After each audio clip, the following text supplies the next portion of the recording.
What is up, everyone? Hopefully, everyone can hear me as I'm doing this. It does not look like my mic is working. No mic working, huh? Can anyone hear me?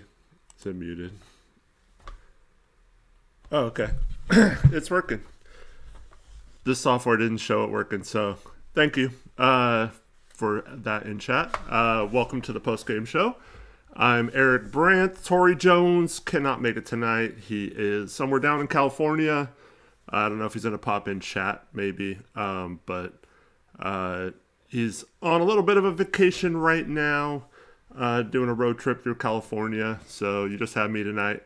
He picked a very good game to miss because this was just basically a throwaway game. Blazers were without 7 players. Out of this one, didn't even play. I'm not sure how many of them are going to play tomorrow night, but they knew this was going to be a tough task. Winning in OKC, with OKC looking to avenge their only loss of the season, and Blazers didn't play well either. They maybe had a chance to, not necessarily win this game, but maybe make it interesting. But a lot of the guys that they needed to step up didn't have the greatest game. So we're just going to hang out tonight, just chill, laid back, stripped down show. No graphics. Tori's going to hopefully have those for me for tomorrow's game. We'll try to figure that out and do an actual full post-game show tomorrow. But for now, we're just going to hang out. When I do these shows solo, I do like to read a lot of your comments and interact with you guys. So make sure you're active in chat. It really helps out. Appreciate it. And welcome to the show. What did you guys think of that game? Wasn't very fun. Blazers get down, 20 in the first quarter. And never really make too much of a run. They had an 11-0 run, I guess, in the second quarter. Maybe they could get it back to respectable range, but it didn't happen. And the Thunder just completely controlled this game from start to finish. There was a bit of an altercation during the game. Didn't get too out of control. Repair pulled, was it AJ Mitchell down from behind his jersey and kind of yanked him to the ground. I don't think Repair did it on purpose, but I could see why OKC thought it was a little bit dirty of a play. And I definitely think they called it the right way. He deserved to get a flagrant foul on that one. And, I think Hartenstein deserved to get a technical for kind of escalating the incident. But at the same time, I like when there's players that, you can't be stupid and throw punches and get suspended. Maybe you can for OKC because they're going to have the best record. It probably doesn't matter. But I do like when people step up and protect their guys. And from Hartenstein's angle, seeing Repair pull him down by the back of jersey in the air, that's a big no-no. Anytime you either go under someone or pull them down while they're in, like these athletes could jump so high, very dangerous to pull them down like that. To Mitchell's credit, he got right up, didn't say anything, just jumped right up, went to the free throw line. But props to his teammates for having his back. And then also props to the Blazers guys for stepping in and protecting Repair too as well. But I don't think Repair should apologize or anything. It was a hard foul, but he was also going after the ball. I don't think he was purposely trying to pull him down. So it was a little bit that was the first moment of the game where it was oh yeah, some interesting's actually happening, because other than that, it was just SGA tearing us apart. Just systematically, the Thunder, they're just so good. they do all the little things. One thing I wanted to mention was the end of the first half. Most teams go for a 2-for-1, and the Thunder like blitzed and double teamed Denny at half court, completely threw us off, and we ended up having a terrible possession and then don't even get the 2-for-1. And there's just so many examples of that the Thunder do that make it so tough to beat them. And then the first time we played them, when we actually won, I mean, we hit some threes. A lot of guys, Reith came in, hit a bunch of threes. He didn't do anything tonight. It was actually probably more of a negative when he was on the court. And then, overall, the three-point shot just did not fall for us. And we know when the Blazers don't hit threes, we're not gonna beat a team like the Thunder. So this game was pretty much doomed from the start.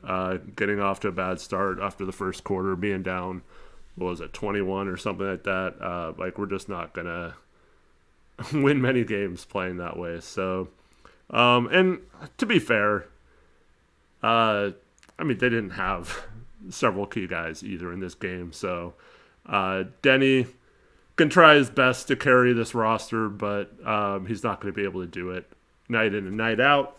And then, so for those keeping track, Denny Avdia, I mentioned his name. For some reason, we have people that time how long it takes to start talking about Denny each episode. Shout out to those guys for being really annoying because we love Denny here on the show. We're both big Denny fans. We both think he should be an all-star this year. And Tori is actually one of the biggest Denny stands out there right now. So it's kind of funny when people come in the comments after a show and be like, you guys didn't talk about Denny enough or whatever. It's really funny. But, this game, I mean, I guess that was the only way we're going to win is if he really just had a masterful game and he struggled shooting the ball too. So when that happens and we're this shorthanded, it's just, like I said, kind of a throwaway game. But nothing to really do about it. Sometimes this happens. It seemed to me with the injury report like people like Robert Williams, they're just saving him for a more winnable game tomorrow, maybe. And this one, they kind of just chalked up as a loss. We'll see if that's what happened. Sharp, I don't know, because they gave an update on Drew being reevaluated in 1 to 2 weeks. And then they gave a reevaluation on Scoot being out another 4 weeks or so, 2 to 4 weeks before he can even resume basketball activities. So he's going to be out still a while. They didn't give us an update on Sharp, though, when that happened. So I'm assuming it's still kind of a day-to-day thing. So it'll be interesting to see if he plays tomorrow on the second night of a back-to-back. If he is active tomorrow, I think clearly that shows the Blazers thought they could win in Milwaukee and wanted to make sure they had a full complement of what they could have. We know several guys are going to be out for a while. But I think they wanted to have a full complement tomorrow night in a game against the Bucks without Giannis that they could maybe win. Or we have probably the biggest game of the season. It certainly, if they don't make the play-in, this will be the biggest game of the season, at least the regular season. And that's on Wednesday against the Spurs. Probably no Wemby. So that game, if they win the group of death in the Emirates Cup. So that's a huge game on Wednesday. So I could also see them resting everyone tomorrow night again and just hoping multiple players can play on Wednesday and they have enough of a roster to win that game, because that would be huge to at least have some sort of positive thing happen outside of winning game like in Golden State last game. Anything positive that they can get this season with all the injuries and the Chauncey situation and all that, I think that those will add up to be beneficial later. But for right now, just got to kind of manage those injuries and hope that you have some guys back soon, because this roster is tough, man, when you have so many guys that shouldn't be playing in an NBA game getting major minutes, and it's hard to even blame Thiago. I saw a lot of comments during the game on social media about, like, why is he playing all these G Leaguers, or what's with these rotations and stuff. It's like, what? I get it sometimes, like some of the games where we've had a healthy 8 or 9 man rotation and he goes 11 deep, totally get those concerns. But we only had a certain amount of guys suiting up tonight. It's not like you can just magically make it so the players we have can't play, because we don't have enough people to sit them. So, and then also, you're playing OKC. It didn't go well at the beginning. I just don't see any reason why you would tax your starters or the rotation players that were playing in this game. I don't think this was a game you want to play them like 36 minutes and try to wear them out, especially with the game tomorrow. So I do not blame Thiago for this one. We're playing the best team in the league, the defending champions, and we're playing half our rotation is guys that shouldn't even be in a rotation, let alone maybe even in the league. Because, I mean, I'm sorry to Javonte Cook. I'm not trying to be rude or anything, but that guy is not an NBA player, and we're wasting a two-way spot right now. Why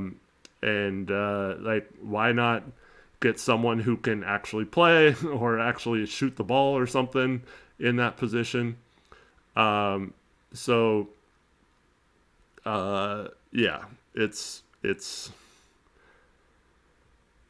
It's tough when you have players that, like I said, don't even really belong on a team, but you're forced to play them because you have zero options right now. Brian the Kid says, who are some shooters you'd like to trade for at the deadline? I am 100% on board with Keon Ellis. That is the guy. To me, there was just a report that the Kings are going to have a fire sale, most likely. That is going to... They're going to trade a bunch of players. The report said that Keegan Murray and... why am I blanking on his name? Their first-round pick from this year that Tori really liked, the rookie. Those are the only two guys that they said they were looking to keep, and that everyone else was available. Clifford, thanks, Nick Clifford. Thank you, David. Everyone else they're saying is expendable. Keon Ellis has been kind of treated weird on that team, but he's a career 42% plus 3-point shooter. His worst season shooting threes is 41.7%. And we're talking on like 5 threes a game, which is kind of average volume in the NBA. But, man, that guy plays defense. He gets after it. He has that mentality and the type of game that would fit really well with what Portland's trying to do. And can get up and down the court, can pressure in the backcourt, all that kind of stuff. So that's my guy. Like I think it's a no-brainer. The Blazers need 3 and D players, not just defensive players or not just players who can shoot, that you have to kind of sacrifice defense. And I think Keon Ellis is the best of both worlds. So I would love that option. Now, you can go after a shooter too. I see Marv mentioned Kretsky in the chat. I mean, sure, yeah, any shooter would be good right now. But, I would first go after a guy who shouldn't be too expensive to get that can do both. Let me read off a couple donations real quick. Josh Sargent, what's up, Josh? Had a $5 donation. He said, we had no chance of beating OKC at home while injured. We can take the Bucks tomorrow without Giannis. Yeah, hopefully the Blazers get back in the win column tomorrow. It was very fun winning at Golden State. But hopefully that wasn't just like a one-off and that we can get back to winning, especially on Wednesday. If we were going to win one game coming up in this next week of play, please let it be Wednesday. That's the most important game. But I'll take winning tomorrow in the Bucks and winning Wednesday too. That would be nice to get back on track that way. Muvsy with a $14 Canadian donation says, I love glazing Denny. I'm sure you do, Muvsy. I mean, we glazed Denny too. Like, Denny has been awesome this season. You know, he can't do it all every game, so he's certainly going to try. But yeah, I mean, outside of missing or having a bad shooting night tonight, I didn't think he played terrible or anything. But yeah, Denny's been huge this season. Like I said earlier, deserves to be an all-star, all that. Also, thanks, Mubsy, for setting up the stream tonight. Appreciate your help there. Good looking out. Let's see. Okay, so I see a lot of people in chat talk about the refs. I do want to just say a couple things about the refs. One is it's very frustrating when a guy like Klingon goes up, gets a tough offensive rebound, has two guys hanging all over his arms. I counted 4 times he gets fouled on that offensive rebound. And then he's trying to, like, secure the ball. Like, he's just getting hacked and slapped on his arms. And then he decides to power into a spin move, and they call him for an offensive foul on a hook. And to me, that's just horrible officiating. And it's not the reason we lost, so don't get me wrong. You guys know me. I never really blame the refs. Even in the games that the refs have been terrible this year, I don't like to do that usually. But you can't then call him for an offensive foul after just ignoring 4 fouls on him on an offensive rebound. That's just ridiculous. And the way he's been officiated has been a little ridiculous. Right at the beginning of the game, he got called for a cheap foul that shouldn't have been called. And so that just kind of that makes me mad, man. But like I said, that's not the reason we lost or anything. I mean, we're down 20 something at the time, so it's not going to make a huge difference in the game, but it's got to be frustrating. And then I really thought that Thiago should have challenged the SGA foul, the foul on SGA, like for SGA when the play he kind of twisted his ankle. So he comes down, I think it was on Grant, he comes down, just elbows him, shoves him out of the way, and then Grant doesn't even touch him. He twists his ankle on the floor, and then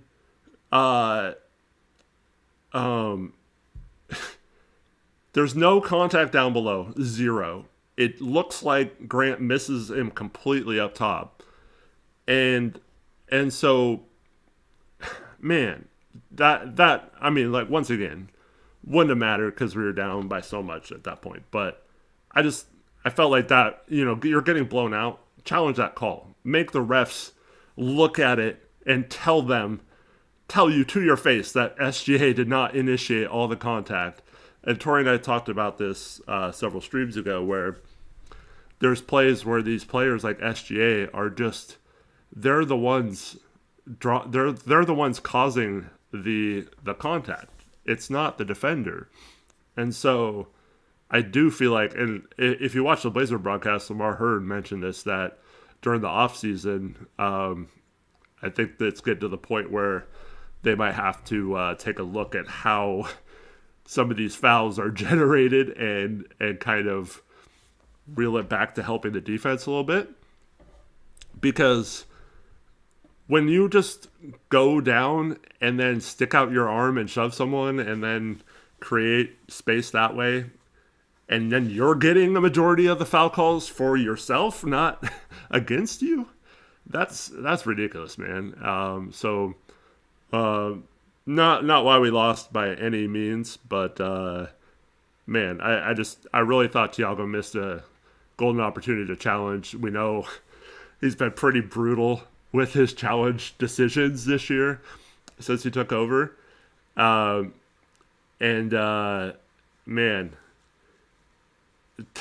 that was just I thought that was one. I mean, maybe he's a little shy to challenge some of those now that he's lost so many and maybe he's realized he needs to save it. But when you're getting blown out, dude, just call that. I mean, who knows? I think the game was we still had our starters in and stuff. Like we were still trying at that point, and it was around 20 points or so when that happened. It wasn't. I mean, we came back from that much. We weren't going to come back in this game, but like, I just thought that was a good time to challenge a call, and I felt like he missed that one, and I don't think he ended up using a challenge tonight. So, kind of a wasted opportunity there. But the one thing, so I was, some games I like to take notes, some games I just like to watch, and it's obvious what the talking points are. But so 2:16 left in the first quarter. Ryan Rupert checks in, and we have a lineup with Caleb Love, Ryan Rupert, City Sissoko, Jeremy Grant, and Dwap Reith. Okay? And we get kind of a transition shot. It's a Reith open three-pointer air ball, right? They get the rebound, push it up, kick to AJ, who has a wide open three, cashes it, right? So open three on our end, air ball, open three on their end, money. Then we get the ball back. Ryan Rupert has this crazy drive with this wild shot. Wasn't even close to going in. They get the rebound, go down the court. And that's when Hartenstein had two nice backdoor cuts. The second one was to SGA for a wide open lay-in. And then we get the ball. Caleb Love takes a contested three-pointer way beyond the three-point line. A long contested three, bricks it. They get the rebound. Go back the other way, kick it to Isaiah Joe for a three-pointer. Nails it. And then not only nails it, but Dwap Reith fouls him on the contest. So it's an and 1-3, 4-point play. And Sissoko, they inbounds to Sissoko on the free throw. He's getting hounded, can barely get the ball up the court without getting stripped. And I think that play we managed to get like a Jeremy Grant pull-up jumper or something. But we didn't completely blow that play. And then go back the other end. Isaiah Joe blows by City Sissoko on the perimeter, gets an and one on Jan Hansen in the paint, and then we go down Sissoko brick three, and this is how a game can go from like a 16-point game to like a 30-point game, and man, that lineup was brutal, and they could not do anything. But then they come out in the second quarter. They post up Young. He gets a pretty good post-up move, but misses it. And then Hartenstein has another backdoor pass to Wallace, who gets an easy lay-in. Grant then drives on the other end, gets stripped. AJ Mitchell gets a dunk in transition going back the other way. And then Sissoko drives and throws up a wild lay-in and misses it. It's just like, how many possessions in a row? Like, horrible, horrible, horrible offensive possession, followed by horrible defensive possession. And like I said, I know we're already down a lot at this point, but man, it's just, what are you supposed to do when like you cannot generate anything, and you have these players that cannot do what they're doing out there, and it's a tough situation, man. But I was just logging play after play on my notes here, and I could not believe just how poorly the process was for the Blazers on both ends. No real sense of an offensive system. Don't even have players that can run an offensive system, probably. Like I said, most of these guys probably aren't seeing the court in an NBA game if they're healthy. But that's the main problem for the Blazers right now. They have all these guys on the roster that, like I said, shouldn't probably be getting rotation minutes, that have to play because of all the injuries. But man, just a tough game. And like I said, I feel like Repair ends up in garbage time having a couple nice moments. I think he had a couple threes, had a reverse lay-in. But for the most part, other than maybe sometimes he's effective at the top of that zone with his length. But man, he's just not. It's kind of wasting a roster spot at this point. Javonte Cook's wasting a roster spot. Our other two ways are fine. I mean, Sissoko's fine as a two-way.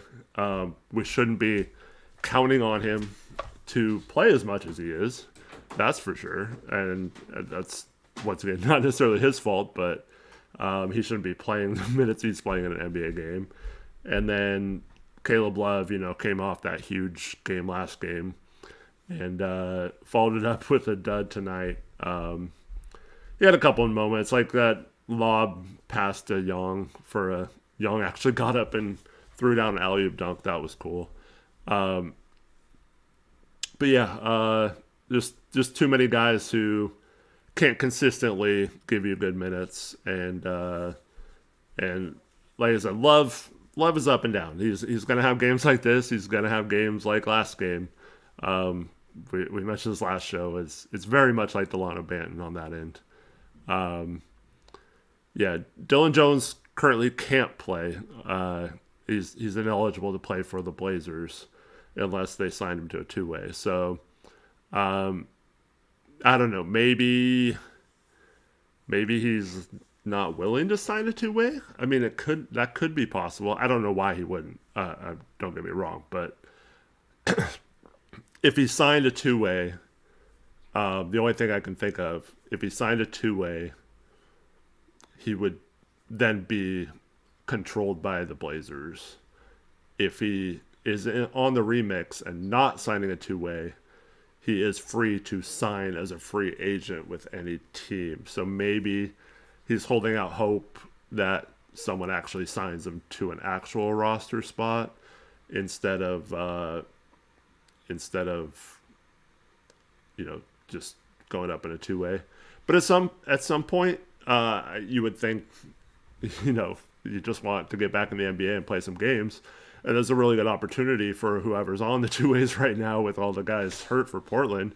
You're going to get minutes as shown tonight. So, as Tristan says, aren't all the 3 two-way spots already taken up, though? Yeah, but you can cut those guys anytime and sign new ones. So I would cut Javonte Cook and sign Dylan Jones, but we also need a shooter, so that doesn't really help our shooting. But at least he's like an actual NBA rotation player. So, well, maybe not rotation player, but he can provide some NBA minutes like he did last year for OKC. Adam asked, what's the news on Sharp and Drew? Anything official? Yeah, I mentioned that in the show already. Drew was officially 1 to 2 weeks as of a couple days ago. Reevaluated 1 to 2 weeks, and then Sharp there was no update on, so nothing official there. Colin Knippel is killing it. Yeah, he's looked awesome for the Hornets so far. And they got Brandon Miller back yesterday too. Yeah, well, I mentioned that Sharp.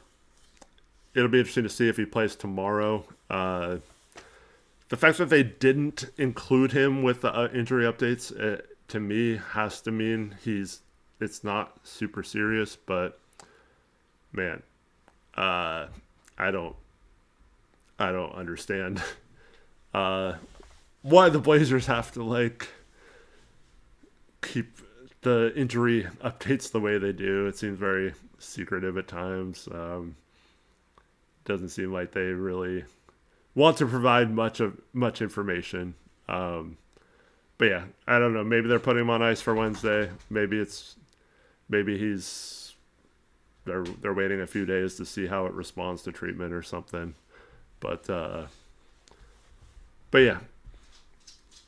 Tristan asked why he played through calf soreness if the year just started. Well, a lot of people are saying with about 6 minutes left, I forget what game that was, but there was a game a few games ago where he wasn't on the injury report anymore and fully cleared to play, and then someone said he tweaked it with about 6 minutes left in a game. And so it's obviously probably a setback, not necessarily that the injury has been there the whole time. Yeah.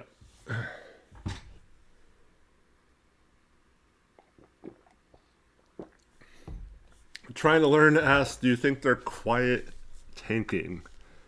I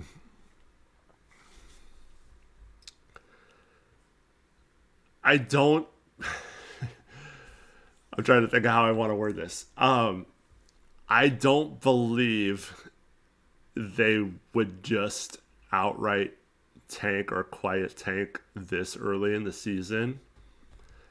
However, with the way the season started, with your coach getting arrested by the FBI after the first game, and then the injuries piling up game after game, and having to run out lineups like they did tonight, I don't think that's quiet quitting necessarily or quiet tanking. So I don't think that it's like a purposeful thing, but we knew the schedule was going to be tough this stretch. And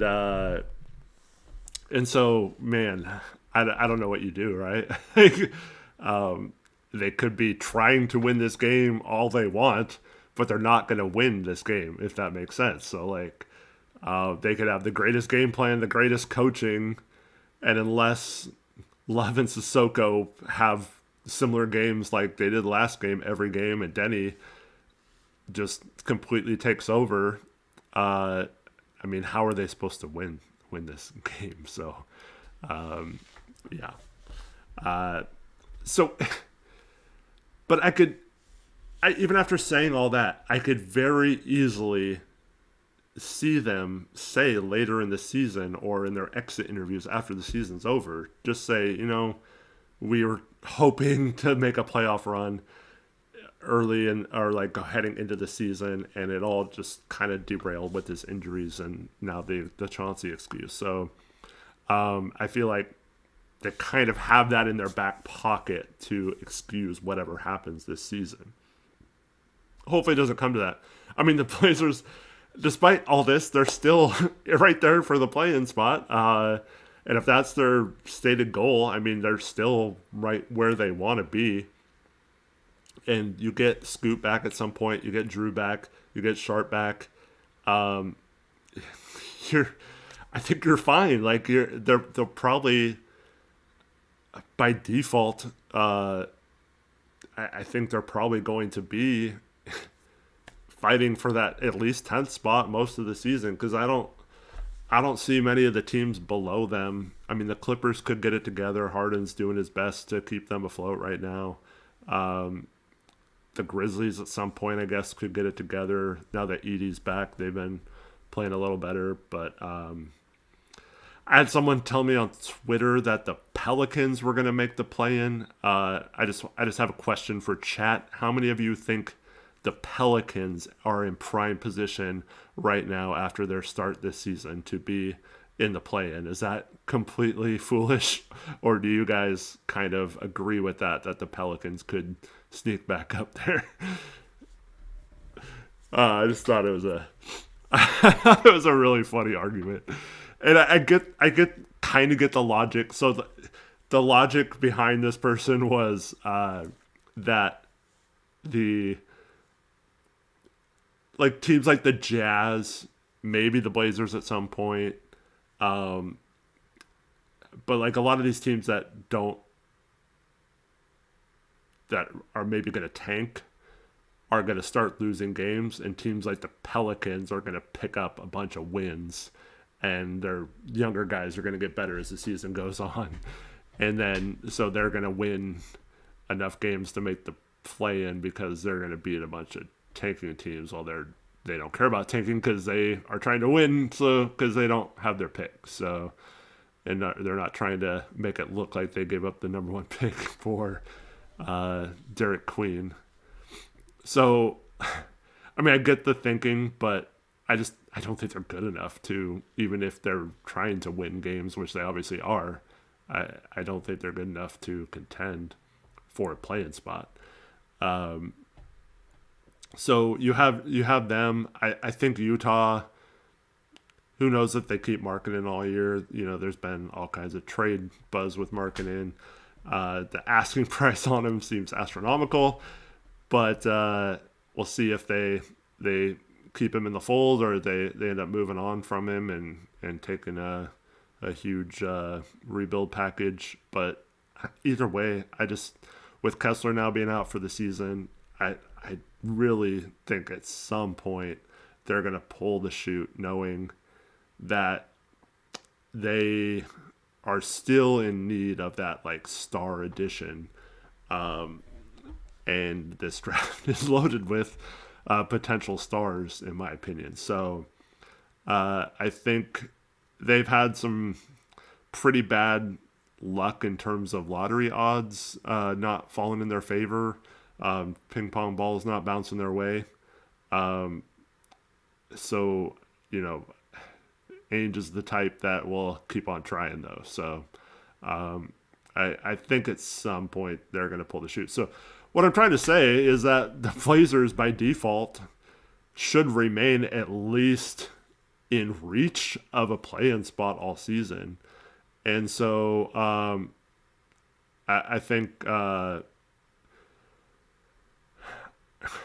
I don't know. It's hard for me to even talk about quiet tanking right now or whatever, even though it might seem like they have that excuse built in.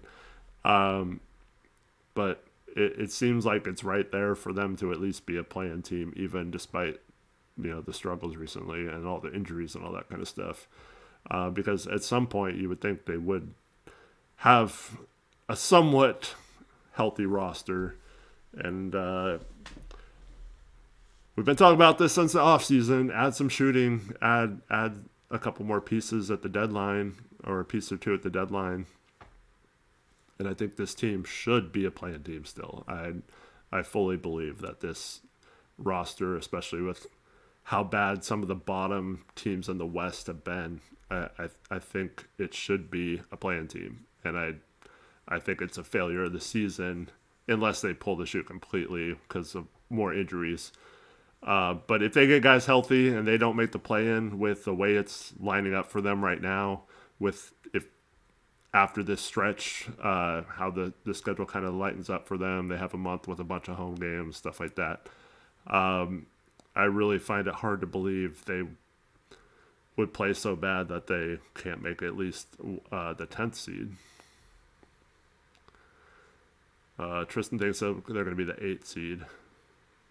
No way the Suns keep this up. The Suns are playing good though, man, and they went back to, they tried for a couple of years with adding talent over chemistry and play style and all that kind of stuff, and we saw how Bradley Beal affected the Clippers early this season. I think they were the worst. They're one of the best teams defensively with him off the court when he was healthy, and then one of the worst teams or the worst team defensively with him on the court. So losing him for the season might have been the best thing that happened to the Clippers and to the rest of the league since OKC has their pick this year. But yeah, that as Marv says, their coach, rookie coach, is doing a really good job. And they just got back to the basics of letting Booker be the guy and putting good role players. They have several guys that step up and they fill their roles, and they have guys who aren't trying to do too much. Outside of maybe Dylan Brooks is always going to be kind of a wild card, and but he's been really good for them. I kind of like how their roster shaped up. You know, they make a good trade to get Mark Williams, because center has been an issue for them since they traded Ayton, or some could argue since before when they had Ayton. But Mark Williams is a good center for them. Dylan Brooks has brought an edge to that team. We know they have some defensive talent with like Ryan Dunn, Royce O'Neal, that kind of stuff. And then, they got the young guys like Oso who can pass and all that kind of stuff. I kind of like how their roster's constructed. Kind of just, I don't think they're going to contend at all. I don't think you can contend that way. It's much like the Blazers, how they used to build their roster around Dame without giving him like necessarily enough help. But it's I think it's good enough for right now, and they've got to be feeling good after completely underperforming the last couple of years.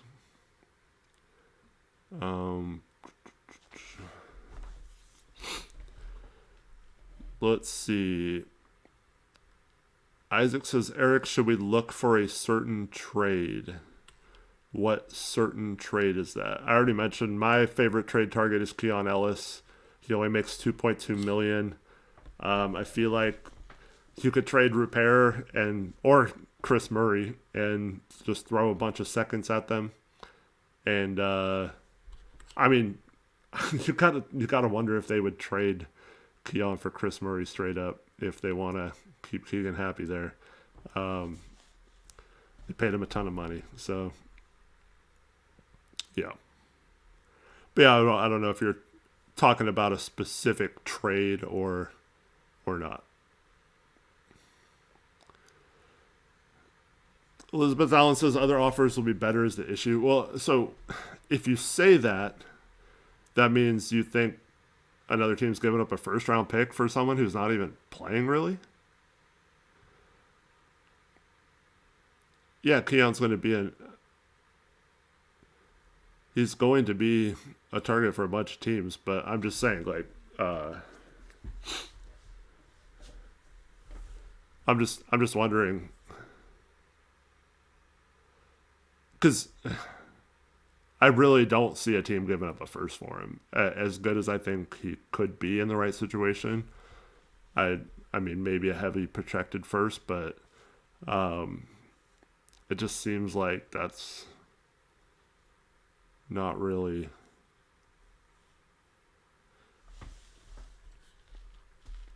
Sleeper trade would be for Cam Thomas. There's no way we're trading for Cam Thomas.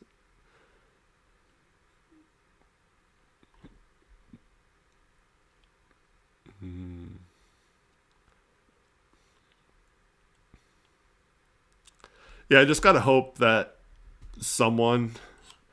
See, the problem is I don't even know, like, with the Blazers, if Sacramento was willing to do Chris Murray for Keon Ellis, do you think the Blazers would even do it? Is the question. Like, it's kind of sad to think about, but yeah.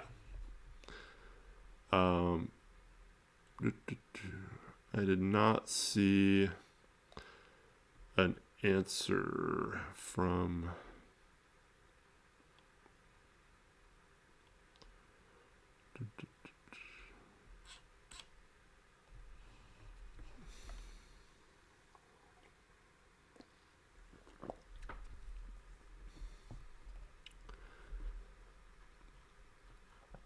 Kirk says, any chance someone overpays for Grant? I mean, like I just said, I don't think we're gonna move Grant. I think we're setting up to keep these veterans like Drew and Jeremy around for next year when there's Dame too, and just hope some of the young guys develop with them. We have our forwards in place as long as Tamani plays better. But Denny is awesome, so you add Denny to Dame and stuff like that. I don't think they're gonna. And Grant was good off the bench. I mean, he's back at starting now because of injuries, but I think they were happy with him coming off the bench. This organization has been weird. They have not done a good job, and this is going back to Olshey too, and really before that as well, because this is the thing that people always kind of overlook. We know that the Blazers, or Portland in general, is not the greatest free agent destination, right? We know that's not necessarily a place where a lot of free agents are going to want to come. However, the Blazers also, outside of a few random years, like 2016, but that season, like every team had cap space because of the huge cap jump. So there hasn't been a lot of situations in the salary cap era where the Blazers managed their cap well to have a chance to make a run at big free agents. So that also comes into play, and I think people often overlook that. Now, I'm not saying that Portland should win free agent battles or whatever, but in this new CBA where it's very much setting up to where some guys are going to get paid, some guys are going to have to settle for way, way less than market value. And then, you have your tax or regular mid-level exceptions that you can hand out. But other than that, there's not a lot of contracts in between underpays and overpays or max contract guys, unless it's re-signing your own guys. Like, the Blazers signed Sharp and Kamara for a little over $20 million a year. So those are where the mid-range contracts are going to come from.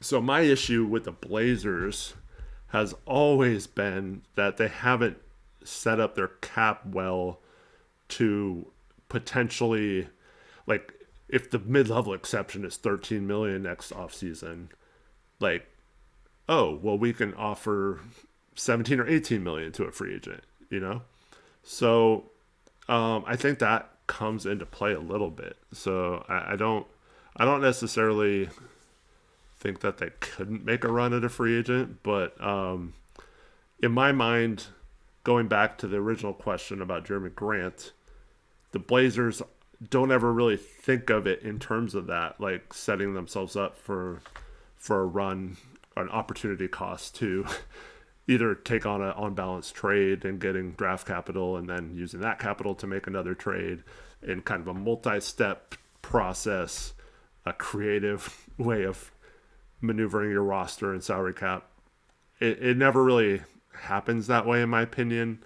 Outside, you can maybe argue the CJ trade, opening up that trade exception for Grant later on, was about as close of or the best case scenario of them using that kind of cap space well. But other than that, I feel like they're kind of content just staying just below the tax line and not really making moves to clear salary for no reason, or because part of the problem when you do that, it let's just say we traded Grant for like picks and an expiring, and we got a really good offer. Um, Part of the equation for that is then it puts pressure on the general manager to have to do something with that opportunity they created. So if you don't have confidence in yourself or the organization to do that, then I think it's tough to think this organization is going to set themselves up to do that. Now maybe the new owner comes in and wants to do things like that. Like is like, well, why aren't we setting ourselves up to be more successful in free agency or in trades or something like that? And maybe he looks at it from an outside point of view and questions why they've been doing it the way they've doing, and maybe that changes moving forward.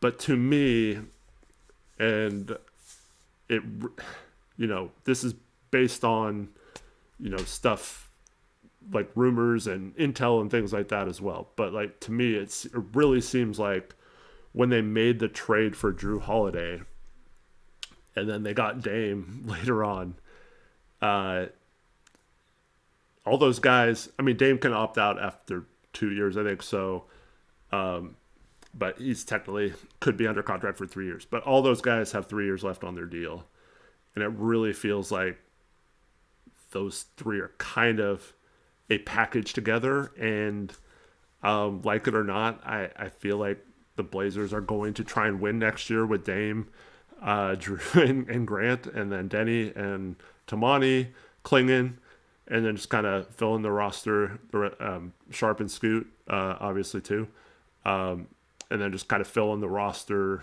as much as they can after that. But that's a pretty good roster. It's fairly old, but in my opinion,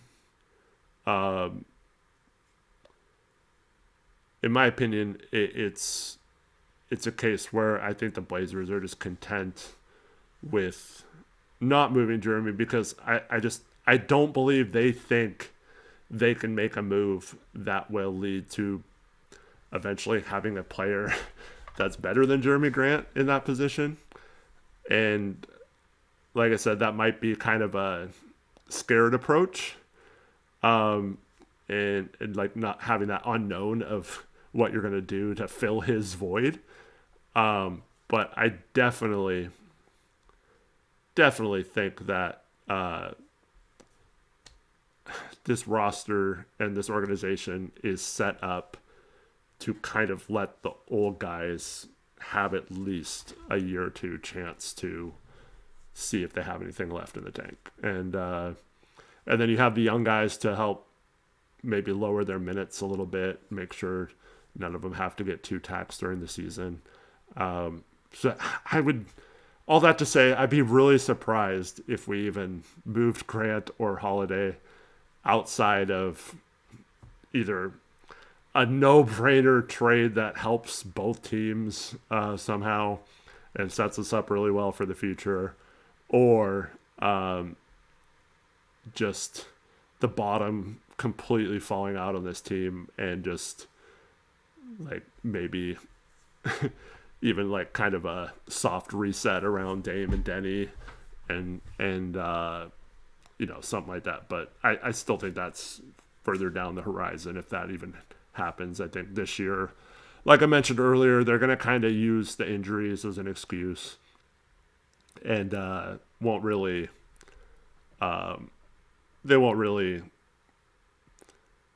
make those type of decisions this year. So I don't think Grant's getting moved this year. And that's not to, do not misconstrue that. I am not saying that Grant is a good contract or that he should stay on the roster. I'm just trying to tell you guys how I feel they're viewing the situation. I mean, we've talked a lot on this channel about how we feel like if they would have traded some of these guys for expiring contracts in previous seasons, and set themselves up to be a kind of more position to take advantage of the CBA where, teams are getting picks for free just for taking on not even horrible contracts. Yeah.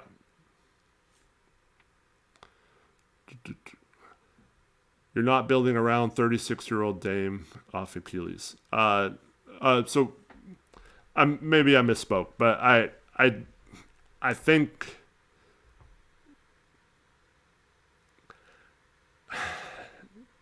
it's tough with Dame because, of course, I know, Gregory, you are not going to agree with this, but he is one of the franchise's best players. At worst, third. There's no argument. First, second, or third, whatever. I don't care how you rank them, Walton, Drexler, and Dame, but there is zero argument, and you do not know ball if you think there's anyone else that deserves to be in that conversation.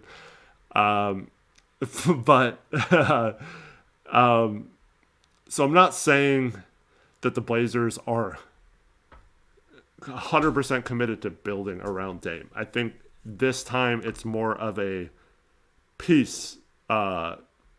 It's a piece of the puzzle. So you got Dame back in the fold. You have Denny, who maybe could be the guy you build around. And you add a top 75 player, yes, coming off an Achilles, but he's still, anytime Dame's on the floor, you cannot give him the Sidi Sissoko, Chris Murray treatment like we saw in this game where they just get completely left wide open. Caleb Love is getting a bunch of threes. Caleb Love is getting a ton of threes when he comes in. If that's Damian Lillard there, he's getting guarded a different way, even if he's not effective. Like, you still have to account for him. Kind of similar to Klay Thompson in Dallas, who hasn't shot the ball well this year, but you still can't just leave him open and hope he misses. So I do think Dame can help with the shooting. I do think he can contribute there. I'm not saying they're completely rebuilding around him, but having him back in the mix next year is definitely part of the equation, adding him to a roster that has some younger guys that can take a lot of the pressure off him, especially with the way Denny's played this year. I mean, you can basically still run Denny as the one or your number one option and let Dame kind of just pick and choose his spots to, make it work. But yeah, so I don't think they're singularly building around one person. I think all these players are kind of part of the equation. And then if you get anything in terms of improvement, we haven't seen Scoot at all this year. So if you get another jump from him and he's actually a starting level point guard or something like that in the NBA, I mean, all these parts of the puzzle can come together. So, but I do think they do still need a couple of additions. But when you just break down the core of their roster, possibly next year, I do think it's fairly. They have a very, very decent start to it. I don't think they're going to have the same problems as this year with playing a bunch of G League guys, as long as there's no major injuries. But if they have major injuries, they're kind of going to be doomed no matter what the situation is.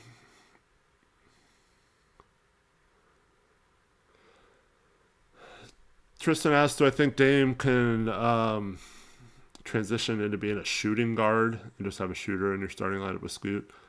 I don't know. I mean, any kind of conversations with Scoot, I want to kind of table those until we see what Scoot is this year.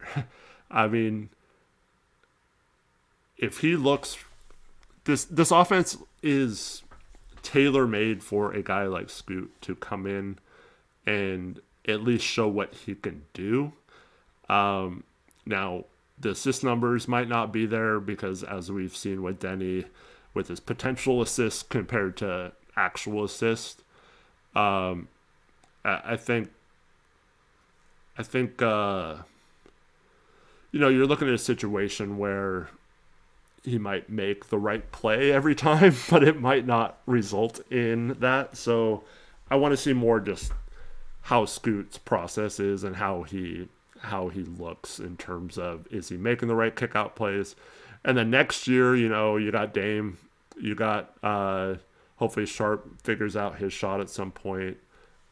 Denny's been fine shooting the ball. Grant seems to be a little bit closer to what he was in previous years instead of last year in terms of shooting. Drew's at times shot the ball well this year. You add another shooter to that mix, and then if Scoot is able to get in the paint like Denny's doing this year, and then you actually have shooters around him to do that. So I don't know. I kind of just want to wait to see how Scoot has improved before wondering if he can play with Dame or all that kind of stuff. I think it kind of depends on how big of a jump Scoot takes right now. And if he takes a big jump, it might that's when you talk about maybe you deal one of the guards, whether that's Drew or Sharp. I think you maybe have to make a decision between one of those two. If Scoot's awesome, if he's just kind of average or whatever, maybe he's the odd man out. And they just roll with the older roster with Sharp, and maybe pick up like a dependable third point guard or something in the off season. But I really, until we see what Scoot is this year, I really don't know what to say in terms of whether they can play in Dame, because neither of them has seen the court, so we don't really know how they are going to fit into this offense or what Dame's going to look like after his Achilles injury at his age and all that kind of stuff, despite what Dame says about being better now that he's thinking he's going to come back better than ever. I don't think that's possible, but yeah.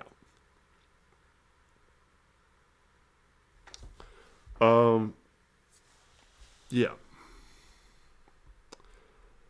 Marv says, with all the injuries, they're gun shy about cutting loose any competent guard.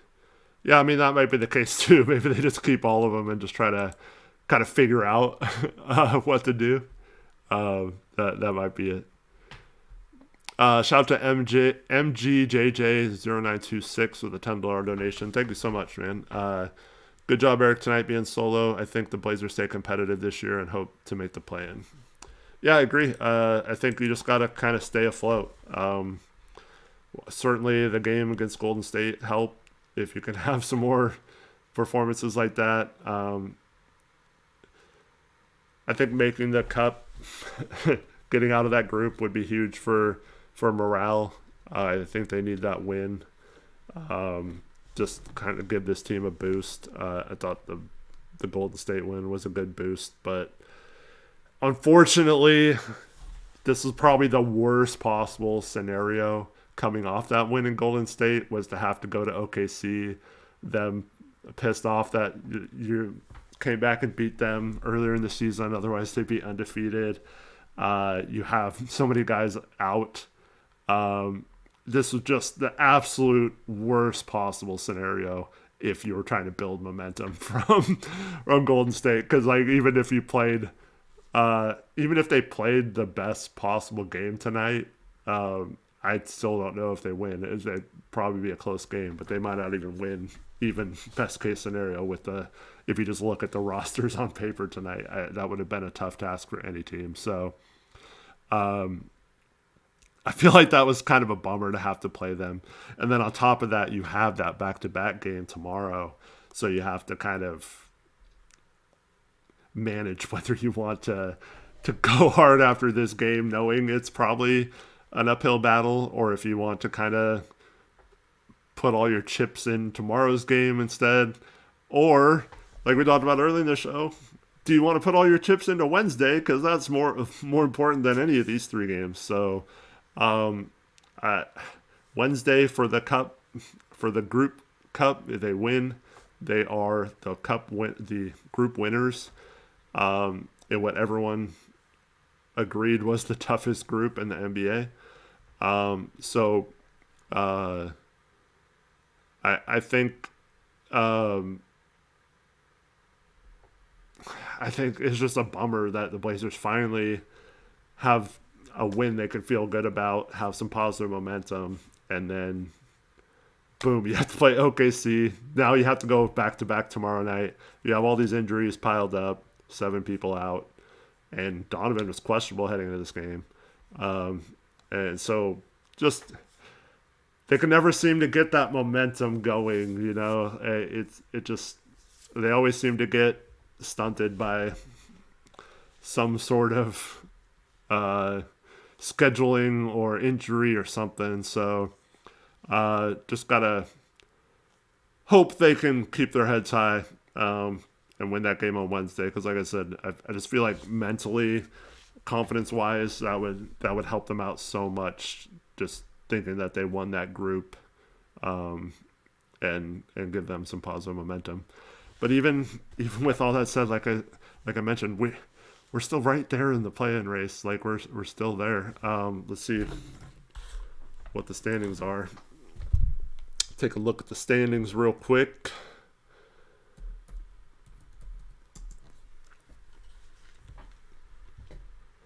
Man, that game's going to be fun on Wednesday. Shout out to anyone who's going to it. Man, the Rams are kicking the crap out of the Buccaneers.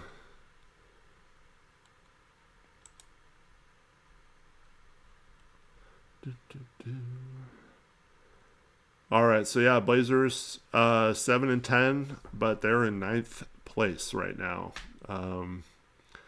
They are a game and a half out of 8th behind Golden State. Yeah, they're also a game and a half out of 11th, which is Utah. They're 2 games ahead of the Clippers, 2.5 ahead of the Mavs. But yeah, Mavs, Kings, Pelicans. I find it really hard to believe any of those teams are going to rise up and do that, especially when our schedule starts to get easier. So it just, and like I said, Jazz are going to pull the plug at some point, in my opinion. They got someone in their backyard at BYU who's going to be a top 3 pick. I really think they're gonna go for him. They actually their owner was one of his companies or something was key in getting him to BYU. Donated a bunch of money for NIL to that. So yeah, I really think it's going to come down to the Clippers, if they can get it together, the Grizzlies, and the Blazers for those last 2 spots. Yeah, I really think that's going to be how it goes. And the only, I mean, injuries are still gonna. Injuries have been like one of the biggest stories of this season. It's the league-wide issue, and I don't really know how to solve it, but there's gonna be some big injuries, like the Wemby injury. Thankfully for them, it wasn't too serious, but there's a lot of injuries that will factor into this race, and maybe a team above us falls completely out of it. But even without the injuries, I think we're gonna be in a battle all year. Worst case scenario for that 10th seed with those 3 teams. So, and there's 2 spots with those 3 teams mentioned. So I don't know. How do you give up on the season, or how do you not think the Blazers have a legit chance even at 7-10 right now to still be in that playing game?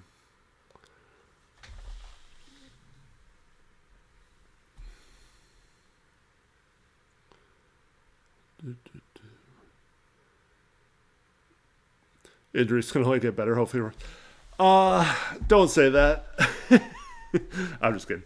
No, injuries could always get worse. Yeah.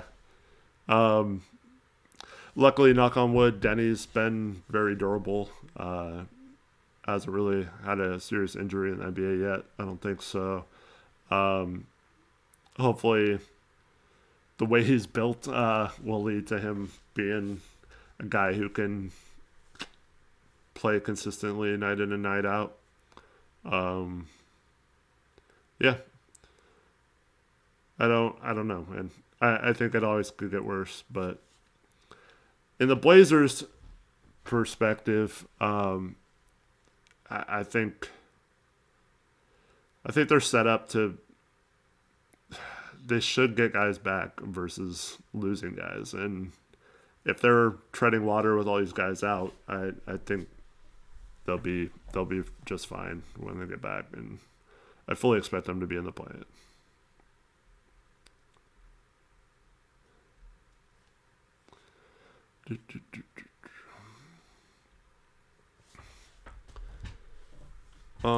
Let me just quickly run down some of the players from tonight. Man, yeah, 37% from the field. At one point, it was like 55 to 35 most of the game. You're just not going to win many games shooting that poorly, especially against a good team like that. So, Denny only plays 24 minutes. That's probably the best case scenario. Only scoring 11 points, though, is really going to hurt his averages, unfortunately. Something we have to think about when trying to make that all-star push. So a game like this kind of hurts for his overall numbers. 5 rebounds, only 1 assist. 4 for 16 from the field, 1 of 8 from 3. Not a good Denny game, but like I said earlier, bound to have a bad game. And I felt like OKC just did a really good job of preventing him from really getting going at any point. Yeah, there's not much you can do. You're not going to be able to consistently hold up this team. Kamara had 4 points, 2 for 6 from the field, 0 for 3 from 3. So once again, if Denny's having trouble and kicking out, and he's not having Kamara and Love hit threes like they did last game. Caleb Love, 8 points on 3 of 13 shooting, 1 of 8 from 3. So just not gonna get it done, man. Jeremy Grant's was okay, 21 points on 6 of 8 shooting. I guess he was probably our best player tonight. Klingon, 8 points, 8 rebounds. He was okay, just didn't seem to really get it going. Both of his made field goals were 3-point attempts, so yeah. Sissoko, I mean, it says 3 of 7 from the field, 7 points, but he wasn't very good tonight either. Chris Murray had a couple of nice rebounds, I guess, but 3 of 9 from the field, 0 for 3 on 3 wide open 3-pointers on good kickouts. That's going to be tough when he does that. Dwop was 3 of 3 inside the arc, but 0 for 4 from 3. Just could not get a momentum 3 for us at any point. Young Hansen played 18 minutes. That was when he started the fourth quarter. I tweeted this out. I was like, please just let him play. Like, I don't care if he gets tired, just let him play. Ends up playing 18 minutes. Has 8 points, 1 of 6 from 3, 3 of 11 from the field, 4 rebounds, 3 assists. You know, it wasn't like an awesome game or anything. It was cool to see him get a couple post-up moves. Just missed some shots off of him, but I mean, you can see the footwork there and stuff, and maybe maybe that's a solution to some of their struggles, is maybe just giving him a couple post touches when he's in there. Yeah, I didn't think he was horrible on defense today, but yeah, it was good to see him get an extended run. Cook, like I said, he's not an NBA player. Repair ends up going 4 for 7. A lot of that was in garbage time. Didn't really matter. Had 10 points. Didn't really have good offensive showing in the meaningful minutes, outside of, like I said, a couple of good defensive possessions at the top of the zone. And then, yeah, that's pretty much everyone. Man, it's just a weird game. But at least Young got some minutes. I think that's, I mean, I'll just say this again in case you didn't hear it last time. He's a Blazer, so I'm rooting hard for him, regardless of how we feel about wanting Cedric Coward or wanting to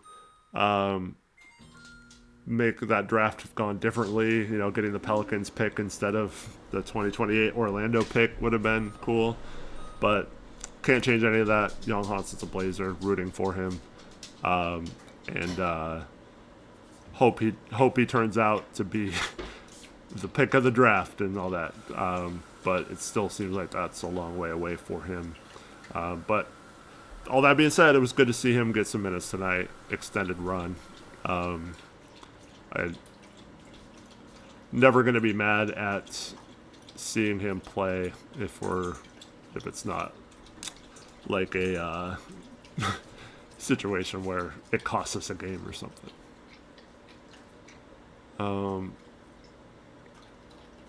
But yeah, so going back to Denny, it sucks that it's like this, but if the Blazers aren't going to be one of the higher seeds, which it doesn't look like they're going to be when All-Star voting starts happening soon, in a few weeks, I think it's a case where he's going to have to kind of pad his numbers. And I'm sorry, I forgot who it was, but someone said, it was Marv, said all-star or team goals. I'm assuming that meant about Denny. To me, those aren't mutually exclusive. So I think, like tonight, Denny would have, if we were going to have any chance of winning this game, he would have had to go off, right? So I think he needs the numbers, but I think that also, especially right now, this team needs him to do as much as possible. And maybe that's asking too much of him because, I mean, like I said, prime Michael Jordan might have had a tough time leading this team to a victory tonight in Denny's place. But like, it is a case where I think he does. He shouldn't be concerned about his stats like while he's playing, but I think like if you're just looking at it like, do we want Denny to be an all-star? I think he does need as many games as possible without this kind of output where it kind of ruins his overall stats.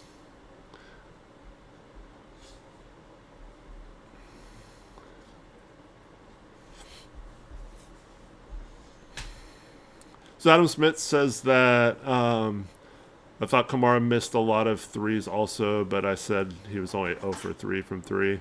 3 threes is not reckless in the least. Okay, so that statement can be factually correct that, he only took 3 threes, so he didn't really... Missing 3 threes isn't like the reason between winning or losing, right? But when you look at a roster tonight, much like the Golden State game, you need guys like Kamara, and now you got paid to be a guy who steps up when you need to be step up. And so the fact that he had a complete dud on the offensive end tonight is not good, no matter how you spin it. And taking hardly any shots. I mean, you don't want him to like force a bunch of shots, but he does need to come through and score a little bit and help our offense out while we're missing so much offensive firepower. Like, we do need his help on that end. We don't have any kind of consistent scoring outside of maybe Grant and Denny right now, to where like you can feel good game in and game out, like those guys can get you buckets. So and I know he's more of a defensive player, but only shooting 3 threes and not hitting any in a game like this completely kills any chances we have of winning, because like I said, that then teams don't even have to worry about him shooting, and he's not really doing anything. Now, you don't want him to do too much. Like all these guys, you don't want him to do more than they're capable of, but he does. We do need him to step up while we're missing guys. So only getting 3 shots off from 3 is, in my opinion, a bad thing. Even if he's not making them, we needed him to hit some threes tonight, and he only takes 3. So Marv says he doesn't look comfortable on the O end, like he's not sure of his role. I mean, I think his role is pretty clear as a 3-and-D guy, and also as a cutter. I felt like when he has cut this season, it's led to good things, but he's not cutting a ton, and he's kind of the one guy in our lineup that teams are kind of guarding out on the 3-point line. So yeah, he's not, I don't know.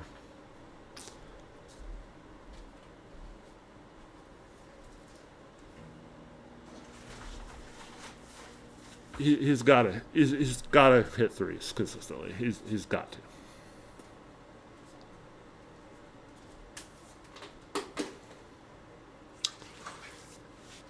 MGJJ says Denny should be an all-star no matter what the Blazers do. That's sad. Yeah, I mean, he's having this season to where he should be an all-star, but let's face it, there's going to be some controversy, some snubs in the West. It's going to be a situation where there's gonna probably be a guy or two left off that's deserving, and especially if you look at the fan voting, because if someone like LeBron or makes it and takes the spot, if there's a bunch of fan voting that goes weird, if coaches are kind of split on a few guys, it could definitely impact that. And so, yeah, it's unfortunate that we have to talk about him needing the stats too, but he definitely needs them.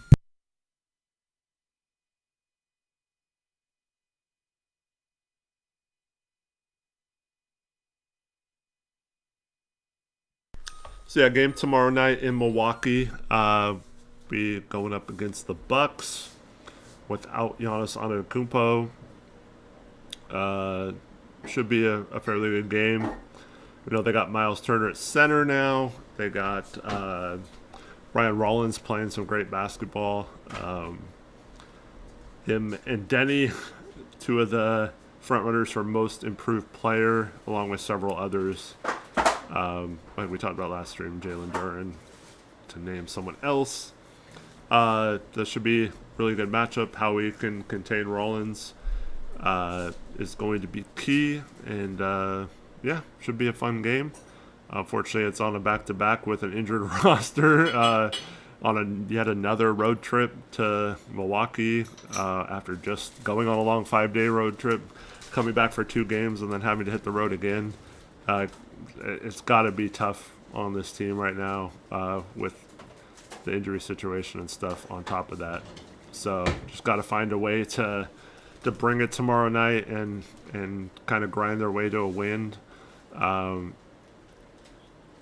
If not, just come back and hope like heck you beat the Spurs on Wednesday and win that group stage.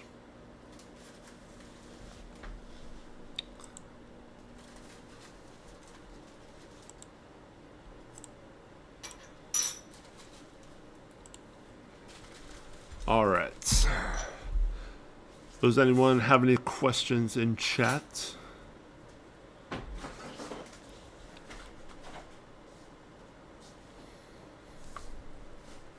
Appreciate you guys hanging out with me tonight. It's been fun talking. Shut up, Omar. Thanks. Quit sucking up.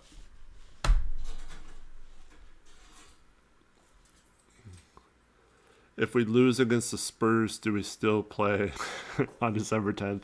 I'm not... The league... I think it's... I don't know exactly how it works. They black out a certain amount of time, or like a certain amount of days to be whether you win the cup or your group or move on to the playoffs or you don't make it. There's some open dates there. I think it's kind of flexible what days you end up playing on those days for those games. So I'm not sure if it has like a specific day. Oh, we play on this day if we win or lose or whatever. I think it's still to be determined. But one of them, they'll have two games no matter what. One of them is a home game. One of them is an away game. So I believe, like Gregory says, the December 10th game should be it.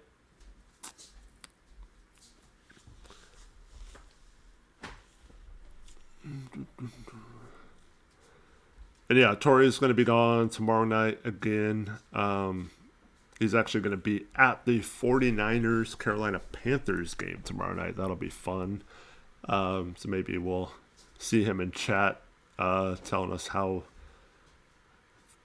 going to a 49er game in person is. So that's got to be awesome. Seems weird that the Panthers are playing on Monday night, but heading into this weekend, I don't know if that changed today. I didn't look at the standings after the games today, but the Panthers are technically in the playoffs, so I guess it was a playoff matchup. Yeah, so yeah.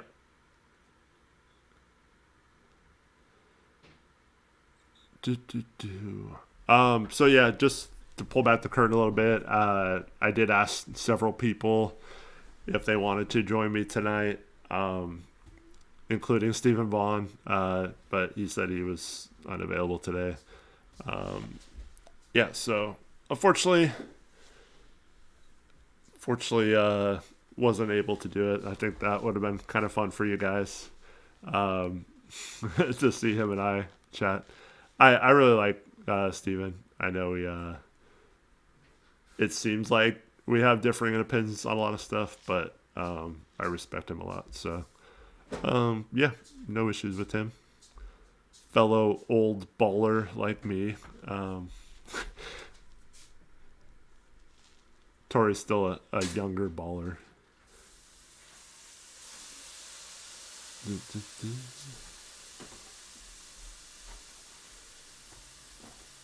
Now do you root for Kings or the Kings for what?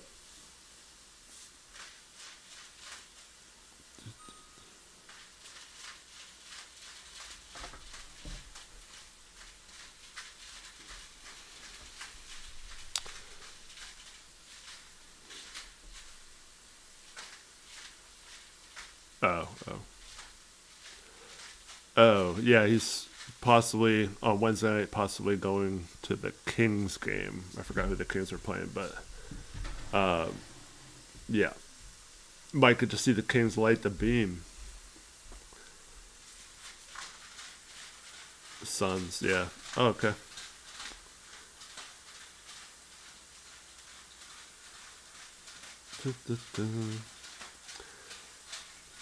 Yeah, the Kings arena used to be. I don't know if they still do the cowbells, but that place used to be rocking back in the day. And they got a new arena.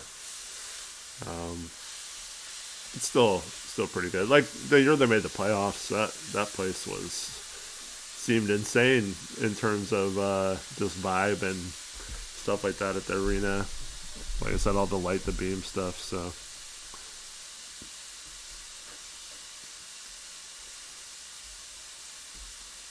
um, yeah, you guys get some dinner making noise in the background. Sorry if that's bugging anyone. Um, yeah. Anyone else have any questions or stuff you want to talk about? I think my wife's making some spaghetti. Yeah, you can hear it sizzling back there. It does sound like fajitas.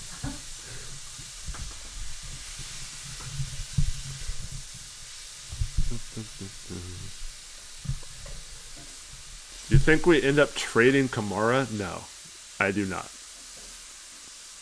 I do not think we end up trading Kamara. If anything, I think he's a fine role player, and I think he's just trying to do a little too much in terms of, especially on the defensive end. He's just trying to like make too big of plays instead of making the simple play sometimes. And the perfect example of that was that play where he broke down at the end of the Bulls game and left his man for no reason. Just trying to make a play instinctively. You don't want to hone in the instincts that much, but you also have to hope that he understands where to pick and choose, when to be super aggressive, when to stay back and just stay solid, and all that kind of stuff. So, yeah. So, I think I don't think they're going to trade him, and also the way his contract's set up, it's going to be really a weird thing to trade him right now because he's got that big contract extension looming. So I don't know, but they're not moving him. So they are not moving him. Is your show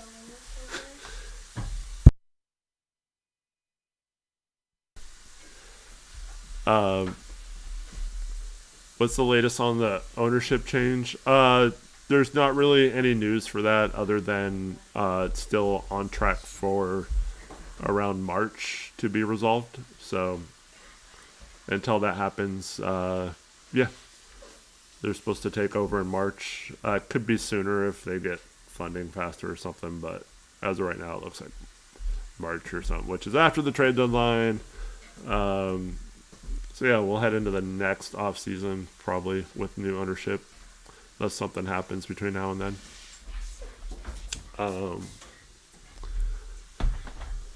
Adam thinks that once our roster is nearly back, it'll allow Kamar to settle in, not try to force things. Yeah, maybe. Who will be our new coach next season? Man, that's a great question. I don't know. I think Tiago, he's going to coach out the year. I do not think Billups will be back coaching in the NBA again, no matter what happens with his case. I just think the implications, that the accusations of him gambling, I find it hard to believe any team will touch that. In addition to, the all the other or the other thing that the potential sexual assault thing from his early playing career that was kind of shoved under the rug, whether it happened or not. But I just think between that and now this new stuff, I just find it hard to believe that anyone is going to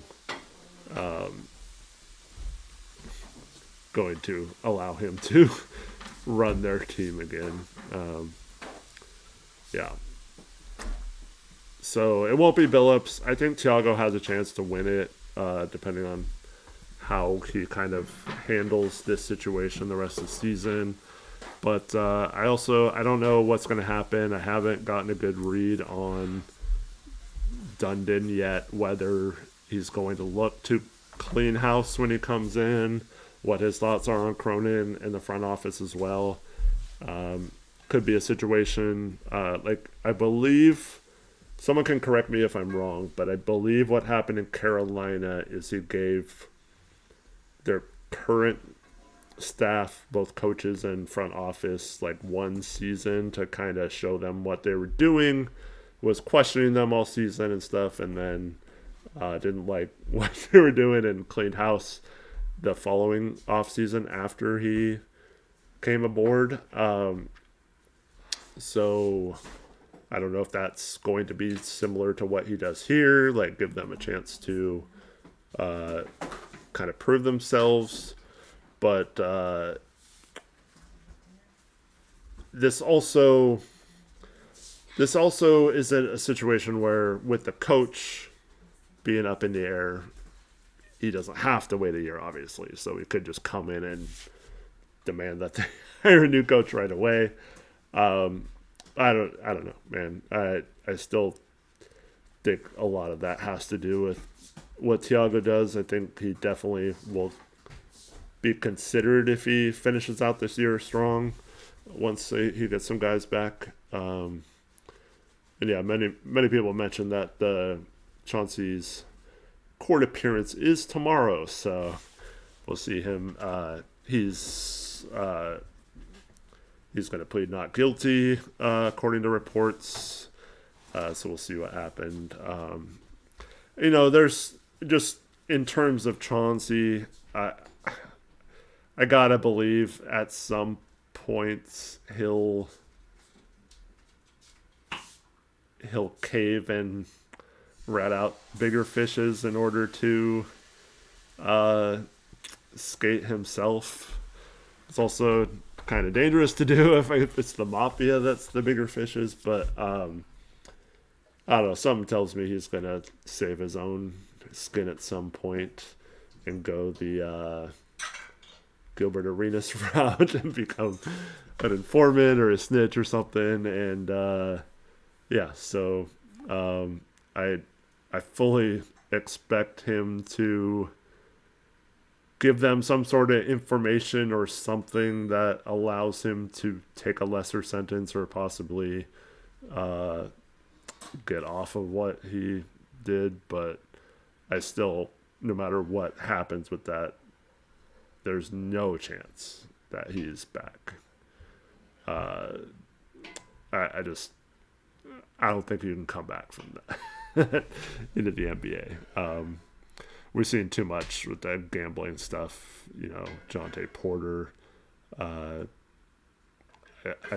fully believe that Terry Rozier is going to suffer the same fate as well, and that's a permanent ban from the NBA. But yeah, I definitely think he'll look to do some sort of thing. Now, the flip side of that is, will they try to make an example of him? It's possible for sure. Never know what the way the FBI is being ran right now.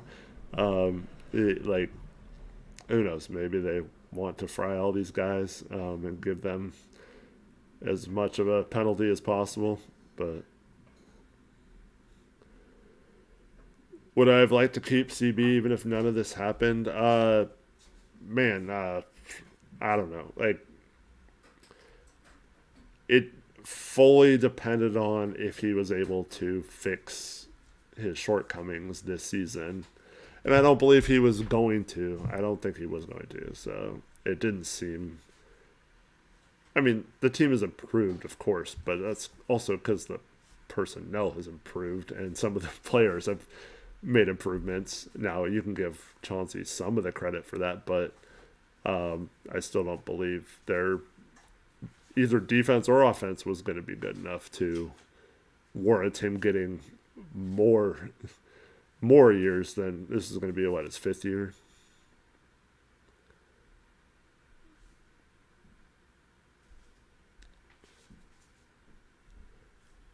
Matt says it was a shortcut to good closure. I mean, yeah, that's a good way to put it, but I still think having that happen after first game of the season was crazy, and that's really tough to like. I don't know, just put a weird kind of umbrella over the situation. It's just I don't know, because the players really like Chauncey, definitely a player's coach, and so yeah, I do think it has affected some of them mentally for what happened. Sabir asks, do you think the Blazers can come back from this loss? Yeah, I think this loss was pretty much a predetermined loss, unless they just had 6 players play the games of their lives, similar to what they did on Friday. I think they had no chance of this game. So OKC is just that good. They wanted to win because you could tell they came out playing very aggressive because they are not happy they lost to us and feel like they should be undefeated right now. So I think that this loss, while it sucks to lose, I think they'll put it behind them and hopefully recover tomorrow night.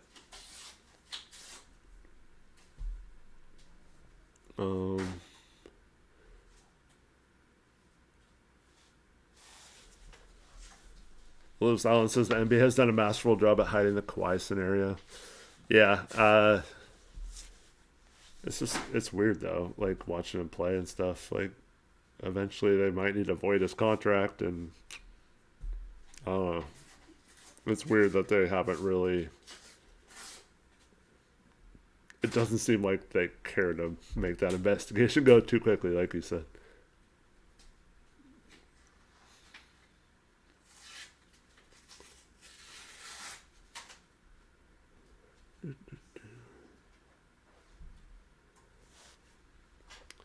Marv asked, do I think they waited for the season to begin to draw the most attention with the arrest? I'm assuming you're asking. Yeah, it does seem like it was to maximize. I guess they had Chauncey under surveillance for several days, 24-hour surveillance, leading up to the arrest, just so he couldn't get away. So they obviously were planning on arresting him for a few days, and obviously this investigation has gone on over a couple of year period. So I do feel like they did wait until kind of a, not literally a photo opportunity, but to maximize the actually kind of surprised they didn't arrest him before during warm-ups of the first game or something. That would have been crazy. The Josh Hart getting traded during warm-ups. Instead, it's Chauncey being let off in handcuffs. That would have been crazy. I'm actually surprised that didn't happen now, thinking about who's in charge of the FBI. Yeah.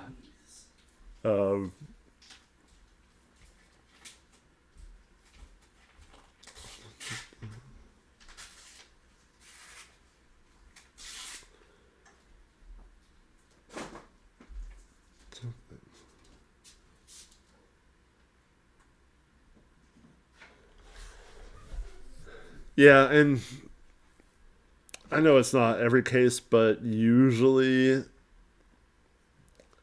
FBI cases that go to trial is it's like a super high percentage that get convictions. So usually they only get to the trial part of these cases if they have overwhelming evidence and it's like a pretty shut shut the door slam dunk case.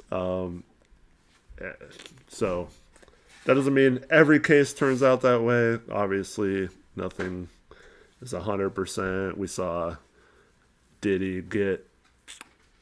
I mean, he got convicted on some of the lesser charges, but not the bigger ones. So, it seems like they have a pretty good amount of evidence in this situation, but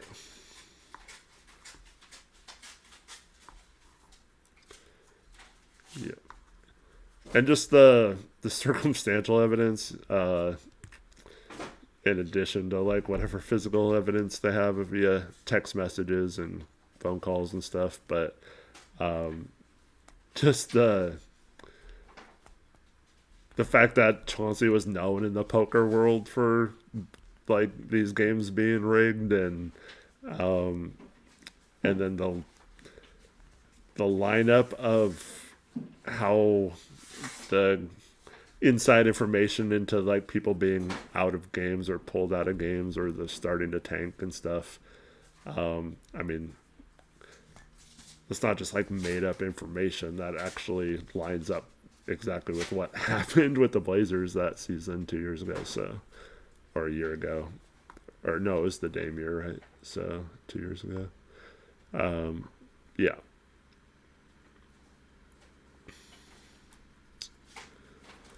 Lawson and I did talk about him twice earlier in the show. He said Keon Ellis looks to be available. Yeah, that's the ideal target to me. Cheap contract. He is a free agent at the end of the season, but you would have bird rights, so you could, um, you know, pay him more than other teams. Also, in the new CBA, this hasn't really come into effect for the Blazers yet, but you can now negotiate with your own free agents before free agency starts. So someone like that who they brought in, they could be talking to for months before any other team technically has a chance to talk to him. So he could, I mean, I don't know. I think it's a slam dunk. He's a very consistent, good shooter. Like every year, it's in the 41 to 43%. Like lights out shooter, and he plays hard on defense. Is scrappy, can get up and down the floor. Just I don't get why he hasn't gotten more of an opportunity with the Kings, but Kings gonna Kings. Yep. I don't know. Just rescue that guy. Outbid these other teams. Just keep adding seconds until you're the highest bidder.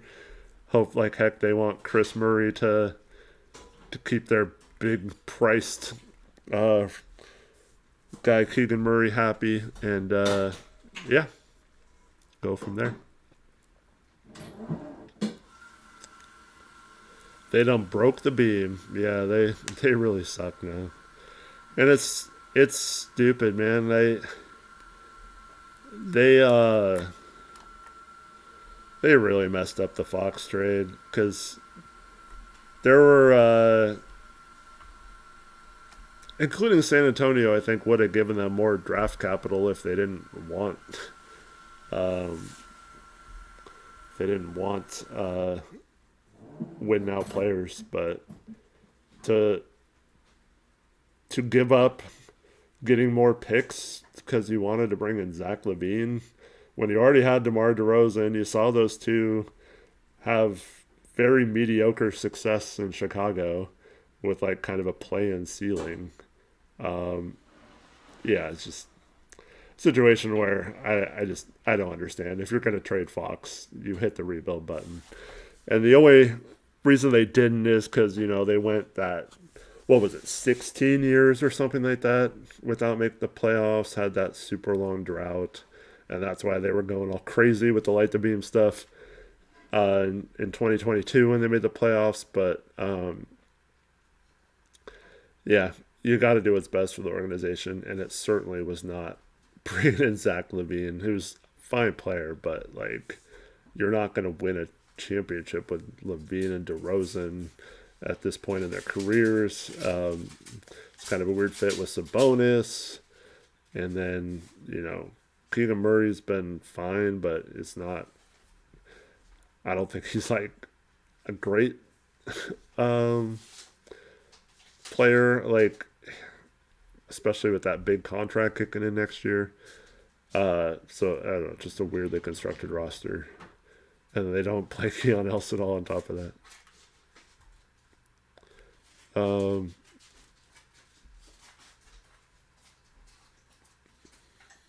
Yeah. But yeah, so we'll be back. What do I think of the Blazers trading for Russell Westbrook to cover for injured point guards? Man, it'd be kind of funny, but we need a guard who can shoot. Like, please don't bring in someone who's not known as a 3-point shooter if you're going to bring in another guard. I'm finding that, like, that concept of, let's trade for a guard that can provide some depth with these injuries. But in theory, in a few weeks, we should have a healthy complement of guards outside of course, Dame not playing this year. But that's why I'd much rather go after Keon Ellis than Russell Westbrook, because with Keon, you got the shooting, you got the defense, and I think you can fit in with those guys even when they're healthy. Whereas Westbrook, what are you supposed to do with them if Drew and Scoot and all those guys are healthy? I'd rather Scoot get those minutes. So I don't think I'd want Westbrook on this team. And yeah, I mean, it could be a case where Scoot, I mean, he might have had a setback because, there was, Tori reposted this and stuff, but there was a pretty good reason why people were saying Thanksgiving. And so it feels like maybe something happened to where he tweeted again or something. Yeah. I mean, according to them, they say he never actually got back to basketball activities. So I don't know. It's definitely going to be a little longer. But Cronin also said that he kind of hedged his time frame at his media day press conference when he said, sometime could be 10 weeks or longer. So, yeah. Yep. Anyways, that's probably going to do it for the show tonight. I'll be back tomorrow with you guys. We'll see if anyone else wants to do the show with me, or it might be another solo stream. Might have either Tori from a car on Wednesday, or I'll definitely have someone with me on Wednesday if that doesn't work out. I did ask Crushables if he wanted to come on tonight, and unfortunately, OKC games are blacked out in his region. He lives in an area where I think there's 4 teams that he gets blacked out for on League Pass. So he wasn't able to watch the game live today. So he's like, I wouldn't know what happened in the game to talk about. And he probably should have came on because this game sucked anyway. But yeah. Bradley Kid says the New Mexico Denver games are blacked out too. Yeah, it sucks. Yeah, I gotta get a VPN, but yep. anyways, I really appreciate all you guys watching. Thanks for all of you who participated in chat. Really enjoyed interacting with all of you. And thanks again to Josh Sargent, Mubsy, and MGJJ for their donations and super chats. And yeah, wasn't the best game to talk about, but that's what I love about this community and all you guys joining us after every game. It's just whether the game was fun or not, it's still cool to talk to you guys. And as we've seen this year, when the team's doing well, these chats have a lot more people in them. There's a lot more people watching, and it's a little harder to follow along with chat sometimes. So that's why I don't mind a loss every once in a while to chill with you guys and actually talk with you guys who are regulars to the stream and who show up and are always having conversations in chat. So appreciate all you guys, and thanks to everyone who watches it back later as well. I hope you guys all have a good night, and I'll be back hopefully after a win over the Bucks tomorrow without Giannis. We'll have to see the injury report for the Blazers. Hopefully they get some players back. And so I hope to see you guys tomorrow night. Have a good rest of your Sunday. And until next time, peace out. Go Blazers.